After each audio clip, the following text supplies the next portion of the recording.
Eh bien bonjour tout le monde, on se retrouve pour une toute nouvelle vidéo. Donc vidéo assez particulière puisque c'est une vidéo de présentation d'un fusil. Le fusil que j'ai utilisé en ce début de saison 2021. Donc fusil qui a tiré à peu près entre 100 et 150 cartouches actuellement, entre les palombes et le petit gibier. Là où j'ai le plus tiré de cartouches, c'est sans doute à la palombe.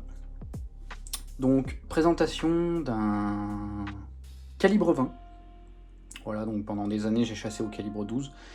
Et cette année, j'ai décidé de passer sur un calibre 20 pour différentes raisons que j'évoquerai par la suite. Calibre 20 de la marque ATA, donc c'est une marque qui commence à faire parler d'elle en France depuis 3 ans maintenant à peu près, avec ces calibres 12 qui sont arrivés dans un premier temps en France. Et là, depuis 2 ans, alors l'année dernière, il y avait seulement 5 modèles de calibre 20 qui étaient disponibles en France. Cette année, il y en a un peu plus, mais je pense qu'il y en a moins de 50 à mon avis, suite aux problèmes qu'il y a eu avec le Covid et toutes les exportations, toutes les importations d'armes, pardon. Peu importe la marque, c'est un peu difficile en ce moment.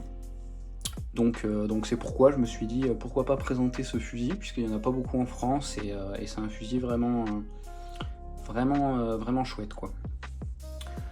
Donc ATA, marque turque, ATA Arms, c'est le ATA SP Black 2076. Donc il est livré dans une boîte, voilà, une boîte en carton assez simple on va dire. Sachant que je préfère le préciser dès le début, c'est un fusil qui est vendu à moins de 700 €. Voilà, nous on l'a eu à 680, puisque mon père en a eu un et moi aussi j'ai réussi à en avoir un. Ça a été assez compliqué, on a réussi à les avoir dans une armurerie qui était pas proche de chez nous. Enfin voilà, très compliqué pour se les procurer, mais on les a. Et donc c'est des armes qui valent 680. C'est, comme certains le diront, la copie des Beretta Silver Pigeon.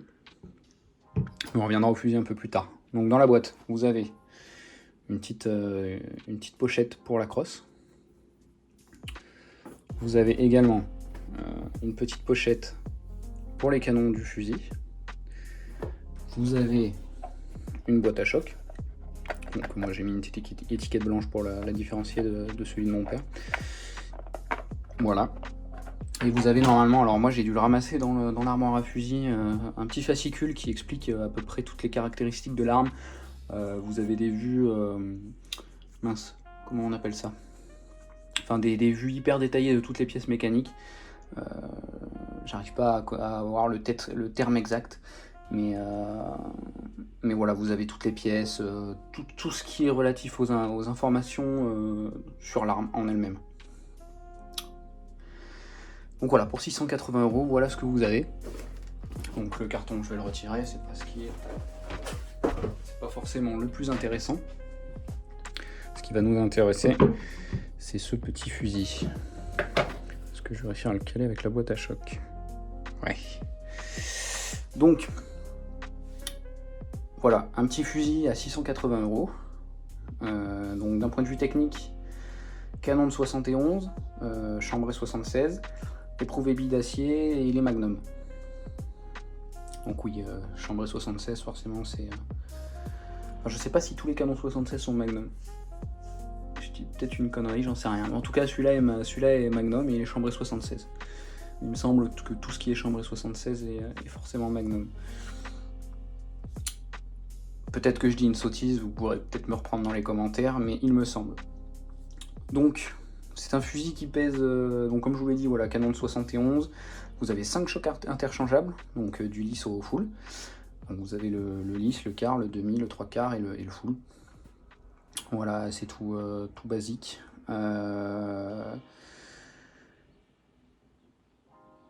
avez une longueur de la queue de détente jusqu'à la fin de la crosse. Alors, il me semble que c'est 38 cm. C'est soit 38, soit 37,5. Donc 37,5 ou 38, j'ai plus les mesures en tête, mais c'est des fusils sortis d'usine, hein, tous les fusils standards font à peu près la même taille maintenant. En général c'est 37,5, mais il me semble que celui-ci est réglé à 38. Le poids 2,8 kg, donc pour un calibre 20 on pourrait dire que c'est lourd, sachant que 2,8 kg il y a une bascule acier, mais non, c'est... Enfin vous allez voir que, enfin vous le verrez pas vous, mais on voit pas bien l'arme avec la boîte derrière, et puis on va l'enlever.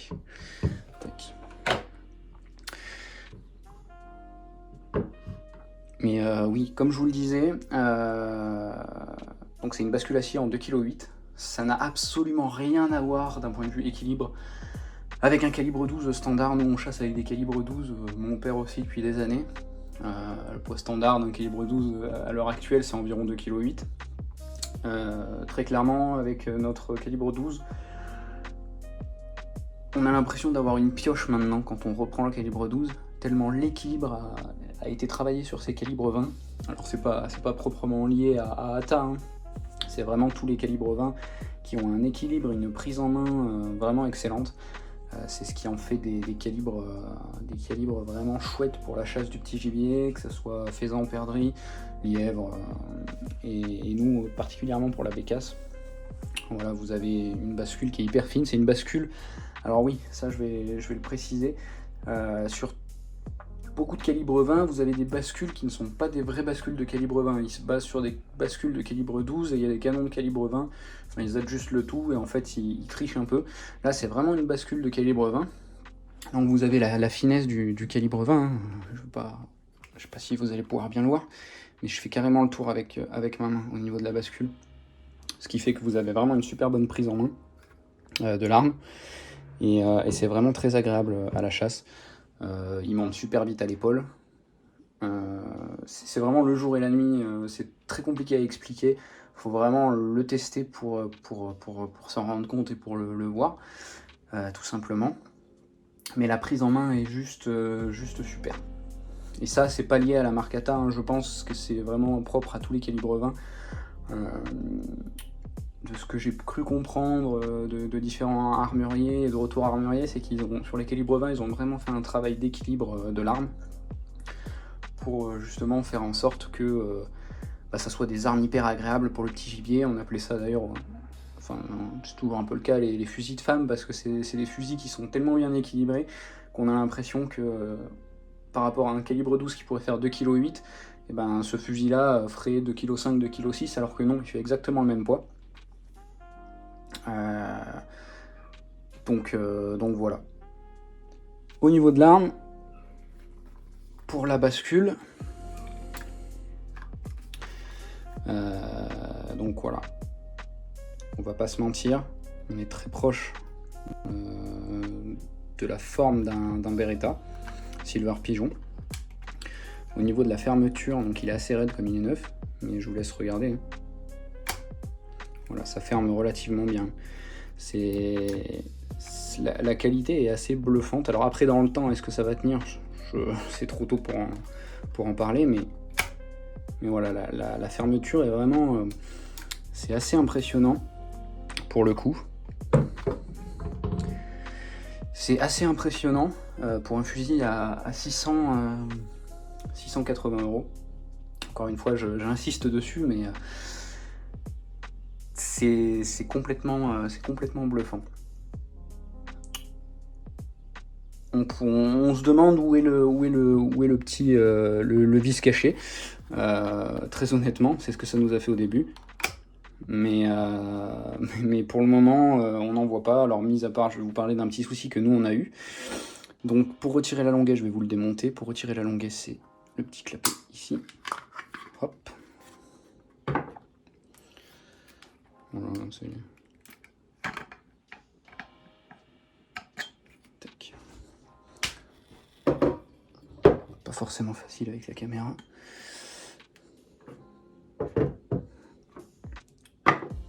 Voilà, donc fusil démonté. Je vais vous faire une petite vue un peu plus avancée de l'arme. Donc moi j'ai pas le plus beau veinage, c'est mon père qui a sur le sien, il a vraiment un veinage que certains Beretta à 2000 € n'ont pas. Alors après ça c'est assez aléatoire, hein. C'est des fusils, même les Beretta à 2000 € sortent d'usine également.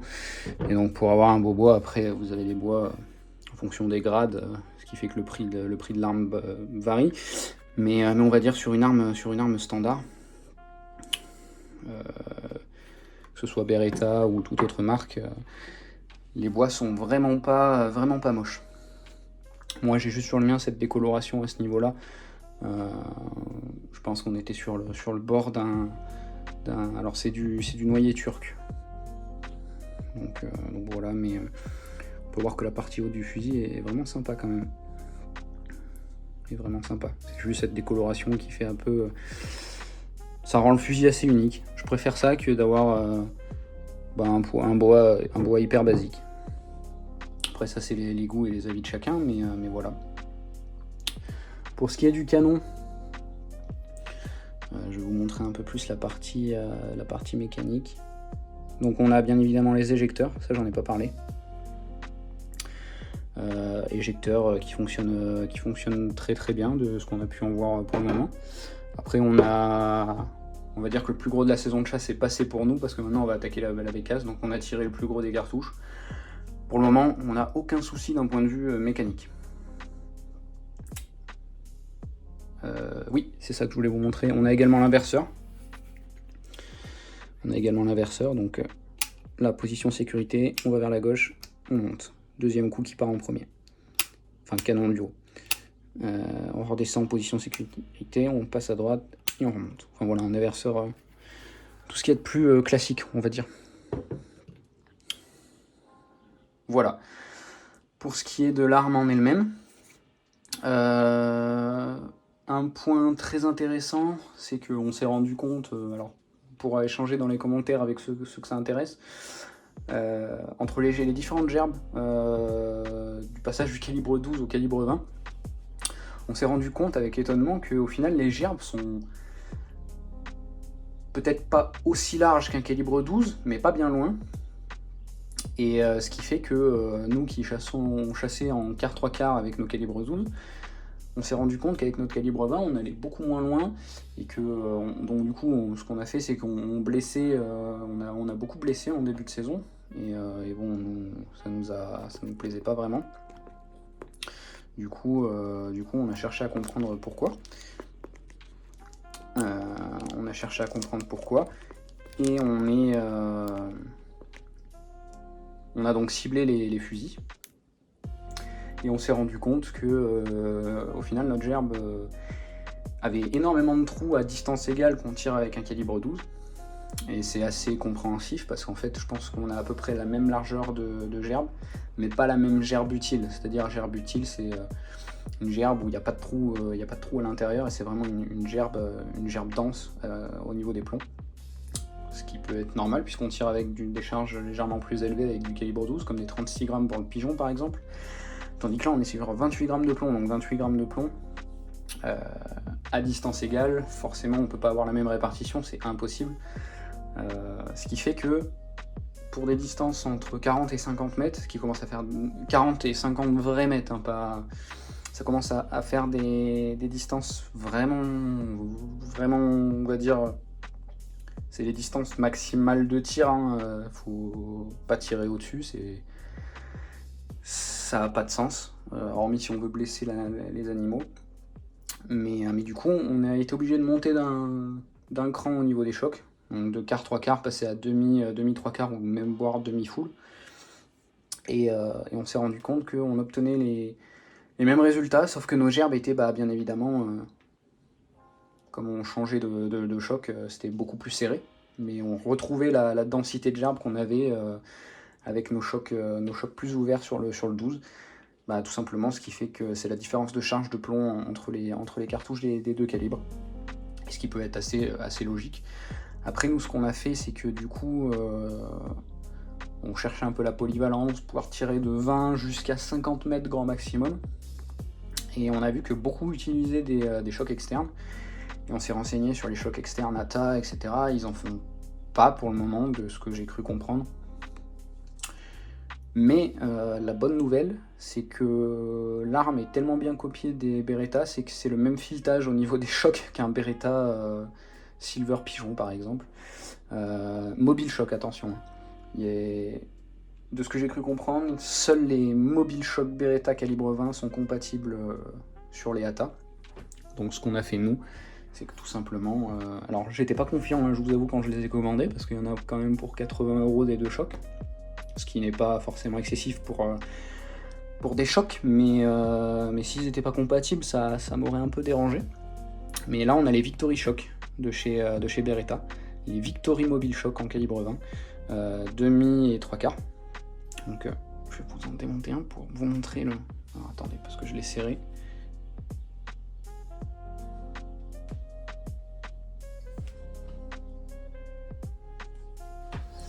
Je l'ai serré et j'ai nettoyé le fusil. Voilà.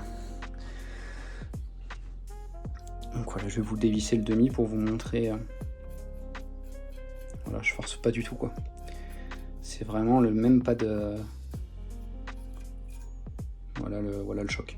Donc faut bien que la partie interne fasse la même. Je vais le revisser avec vous.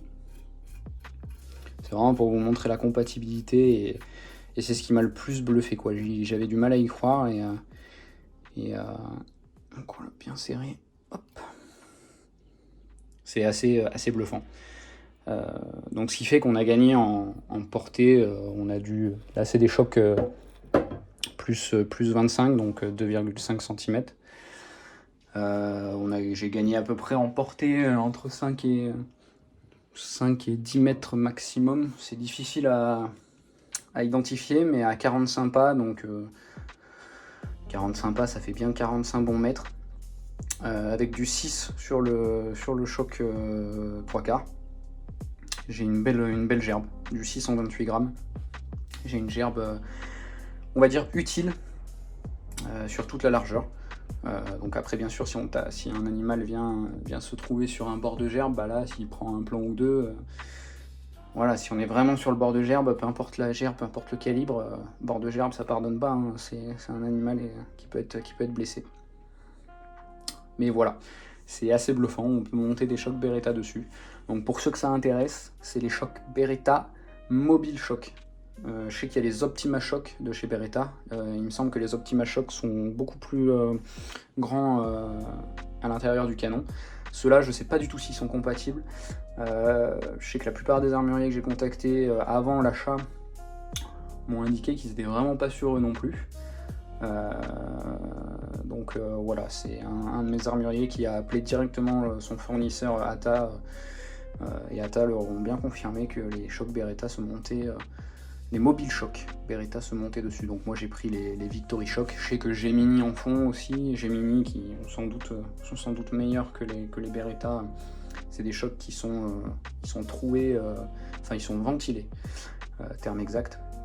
Ce qui fait que vous avez moins de recul. Et les gerbes sont, je pense, meilleures avec les chocs Gemini.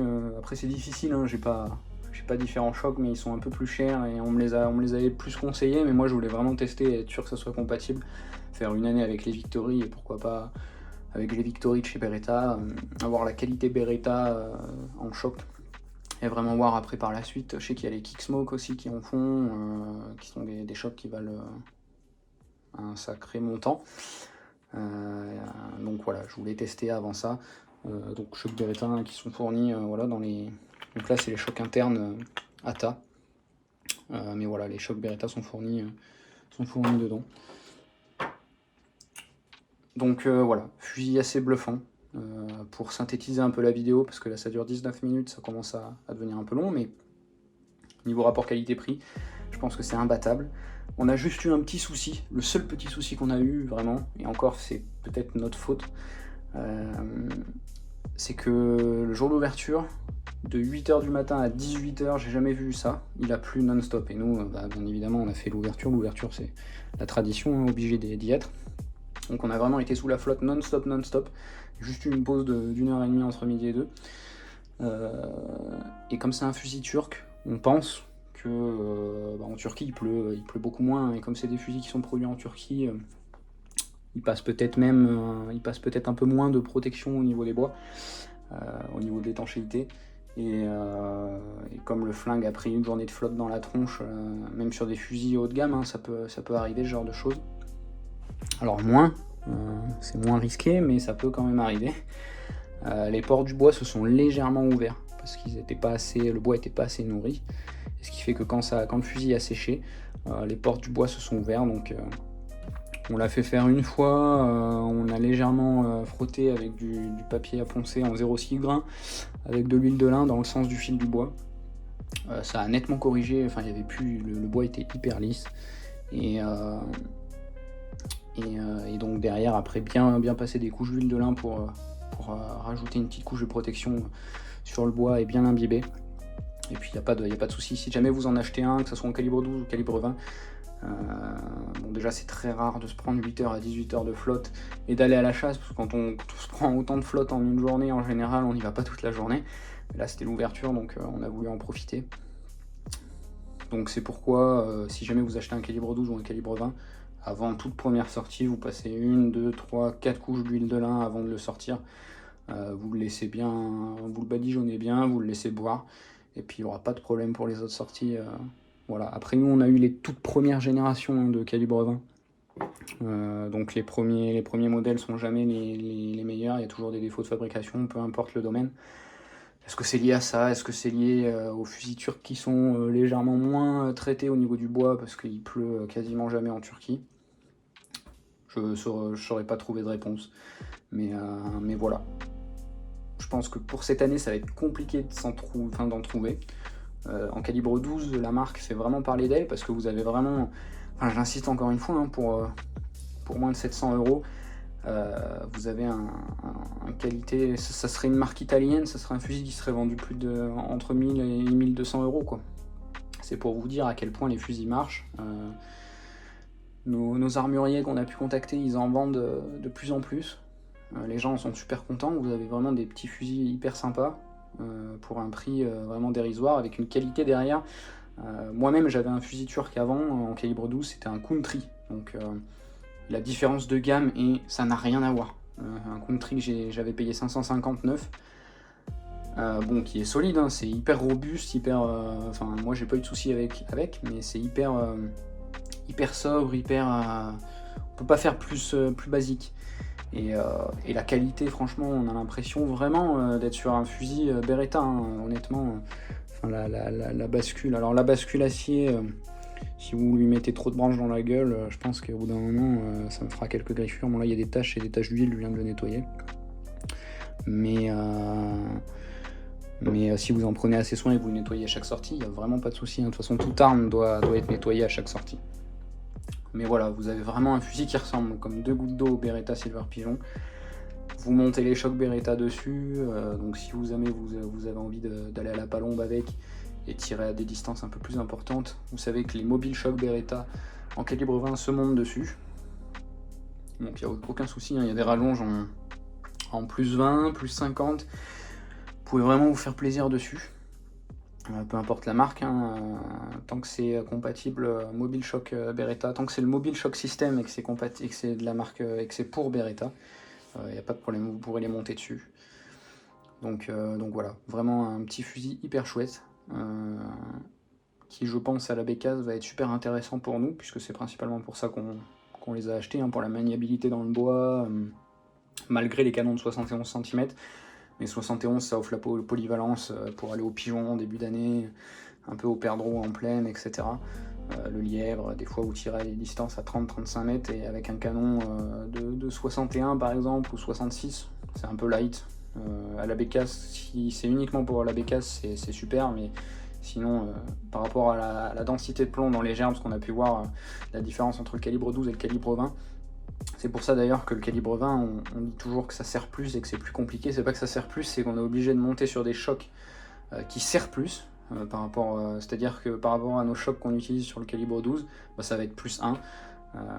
Nous on utilise le quart 3/4, et on est passé au demi-full, demi-3/4, parce que faut que ça serre plus pour que la densité de plomb soit la même que ce qu'on a sur un calibre 12. Bien évidemment, par contre, du coup, la largeur de la gerbe sera pas la même, et c'est ce qui rend le calibre un peu plus difficile à prendre en main pour des tireurs qui seraient un peu moins aguerris. Alors nous on n'est pas du tout aguerris dessus, on s'en est pas trop mal sorti cette saison, malgré les vidéos qui vont sortir où je loupe pas mal de faisans, mais il n'y a pas tout qui est en caméra, on va dire qu'on a prélevé 70% de ce qu'on a tiré. Donc c'est quand même un bon ratio pour une première année, pour un premier passage sur un calibre 20. Donc voilà, je pense que j'ai fait le tour du fusil,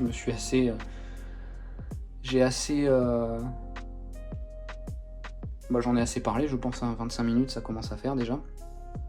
Donc voilà, pour tous ceux que ça intéresse, s'ils ont des questions sur les chocs, s'ils ont des questions sur l'arme, sur la robustesse de l'arme, enfin franchement, foncez, c'est vraiment une marque.